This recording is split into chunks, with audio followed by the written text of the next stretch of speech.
بسم اللہ الرحمن الرحیم۔ مشکوٰۃ شریف کی حدیث پاک ہے، حضرت انس بن مالک رضی اللہ تعالیٰ عنہ اس کے راوی ہیں۔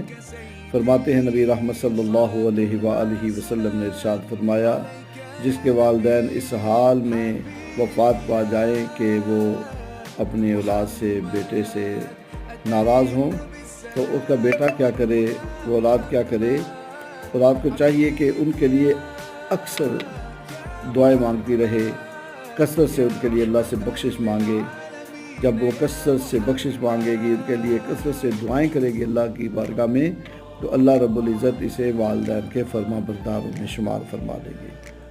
اللہ تعالیٰ ہمیں اپنے احکام پر عمل کی توفیق عطا فرمائے، ہمیں اپنے والدین کی خدمت کی، ادب کرنے کی، احترام کرنے کی توفیق عطا فرمائے، اور ہمیں ہمارے والدین کے لیے صدقہ جاریہ بنائے، اور ہماری اولادوں کو ہماری آنکھوں کی ٹھنڈک بنائے۔